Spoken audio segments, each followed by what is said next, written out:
World Cup nobody asked for. How FIFA lost the fans before a ball was kicked 6 days. That is all that separates the world from the largest World Cup in history. 48 nations, 104 matches, 3 countries, and a tournament that FIFA has been building toward for years. And yet, the people who are supposed to fill those stadiums, the ones who saved for years, planned trips, tracked their national teams through qualification, they are not coming. Not in the numbers anyone expected. Not with the enthusiasm this moment should carry. This is not a corruption scandal. There is no single villain, no dramatic collapse. What happened here is quieter and in some ways more serious because it is the result of dozens of decisions made over years, each one defensible in isolation, each one pushing ordinary fans further from a tournament that was supposedly built for them. 20. That is the number you need to understand before anything else. 20 European Football Federation leaders entered active boycott discussions ahead of 2026. Not fringe voices, not protest accounts on social media. Germany, France, the Netherlands, Belgium. The federations that represent the heartland of global football culture sat in rooms and seriously discussed whether to send their associations to this tournament. They did not pull the trigger. The players, the athletes who spent their careers working toward this moment wanted their shot, and that mattered. But the fact that the conversation happened at all at that level with those names attached tells you everything about where the relationship between FIFA and European football currently stands. So what actually drove it there? It happened in layers. The first layer is money. Final tickets for the 2026 World Cup final are approaching $8,000 officially through FIFA's own channels. Not the resale market, not scalpers, the official price, for a single ticket to a single match. But the number alone does not capture what made fans genuinely angry. It was the dynamic pricing, the mechanism by which prices rose while fans sat in their carts. People who had planned this trip for 4 years opened the ticketing portal, added tickets to their basket, and watched the price increase before they could check out. Football Supporters Europe did not respond with a hashtag. They filed formal legal action, a legal complaint against FIFA's ticketing practices. FIFA's official response was that the pricing model was adapting to the North American market. That answer landed badly. Fans who had built their entire summer around this tournament did not want a market explanation. They wanted a ticket. The second layer is access, and this is where the conversation moves beyond prices into something more fundamental. To attend the 2026 World Cup, a traveling fan needed to solve several problems simultaneously. Afford the ticket, afford the travel, secure accommodation, and for fans from dozens of qualifying nations, navigate a visa process through United States, Canadian, or Mexican immigration systems that were not designed for this volume or this timeline. Embassies were overwhelmed. Processing times stretched past the point where fans could make reasonable travel decisions.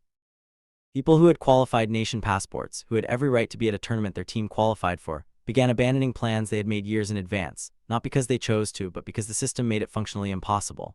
In March, Amnesty International published a report using the phrase human rights emergency in connection with immigration enforcement risks facing traveling fans. That is not routine pre-tournament language. That is a human rights organization putting its name to a formal warning about a sporting event. Fans from qualifying nations were effectively excluded. At that point, the question is no longer about ticket prices. The question is, who is this tournament actually for? The third layer is the environment. A new report released ahead of 2026 found that this tournament could worsen the climate crisis. The structure of the tournament is the issue. A 48-team format spread across scattered host cities across 3 countries generates an extraordinary volume of flights, for teams, for officials, for media, and for the fans who did manage to attend.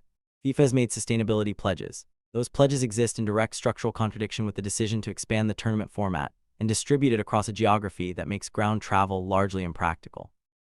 Analysts have not accepted FIFA's defense on this point. In European football culture specifically, where the climate conversation is deeply embedded in supporter identity, this contradiction registers. It is not abstract environmental concern. It is watching an organization say one thing and design another. Here is the historical argument FIFA would make, and it is not an unreasonable one. FIFA has survived serious pre-tournament controversy before. Argentina 1978 was staged amid a military dictatorship under genuine political storm. The tournament happened. Russia 2018 generated real safety fears among traveling fans before the tournament. It turned out to be warm and hospitable. Qatar 2022 produced the most sustained pre-tournament controversy of the modern era: labor rights, human rights, the fundamental question of whether that tournament should exist at all. And then the football started and Messi lifted the trophy, and for 5 weeks the football became the story. The pattern is consistent. FIFA stages the tournament and the football takes over. But 2026 represents a break in that pattern, and the break is specific. The concerns this time are not abstract, they are personal. The ticket you actually could not afford, the visa that genuinely did not arrive. The hotel room that FIFA's own accommodation systems canceled months out, leaving fans with no recourse. Sepp Blatter, the former FIFA president, publicly advised fans to stay away from this tournament. When the man who built modern FIFA is saying that publicly, it marks something. That line matters as a data point about where the institution currently stands with its own history. The hotel data is where all of this becomes concrete. Bookings in American host cities are tracking below normal summer levels, not below a World Cup baseline, but below a regular summer with no major event. Fans ran the numbers, weighed the costs, factored in the visa complexity and the ticket prices and the accommodation uncertainty, and decided not to come. Empty hotel rooms are not a narrative. They are a record of individual decisions made by thousands of people who concluded it was not worth it. None of this means the football will fail to deliver. That is worth saying clearly, because the honest version of this story holds both things at once. Mexico City opens the tournament on June 11th. The Azteca, one of the genuine cathedrals of world football, hosts early matches in front of a crowd that does not need to be convinced to care. That atmosphere will be real. Vancouver and Toronto have earned positive reviews for how they have developed football culture ahead of hosting. That is real too. 104 matches involving 48 nations will be played between now and July 19th. The sheer volume of football produces moments, an unexpected result in the group stage, an individual performance that reframes a career, a game that nobody anticipated being the one everyone remembers. Football has produced those moments in every tournament, regardless of the conditions around it. That is not a naive claim, it is a pattern. The realistic concern is narrower and more specific. It is about what the broadcast camera might reveal in certain American venues. Thinner traveling sections, emptier atmospheres, a more corporate feel in the stands compared to what Mexico City and the Canadian cities produce. That contrast, if it materializes on screen, becomes a problem that no goal, however brilliant, fully erases. FIFA's 2026 legacy will be shaped in part by whether that visible gap appears and how wide it is. This brings everything back to the conversation those 20 federation leaders were having. They were not discussing logistics. They were asking a governance question. Does FIFA understand what it has been given stewardship of? The pattern across this tournament's build-up: dynamic pricing that FIFA investigated and did not stop, hotel cancellations without adequate fan protection, ticketing practices serious enough to generate formal legal action, access barriers that excluded fans from qualifying nations, is not a pattern of isolated mistakes. It is a pattern of decisions that consistently prioritize commercial outcomes over supporter access. The fans who could not come are not a statistic. They are the people who built the World Cup's reputation. The atmosphere in those Qatar stadiums in 2022, the color in the stands in Russia 2018, the noise that makes a World Cup feel different from every other sporting event, that comes from the supporters who travel. When those supporters are priced out, visaed out, and accommodated out, what fills the gap is a different kind of event. FIFA can clearly stage a tournament.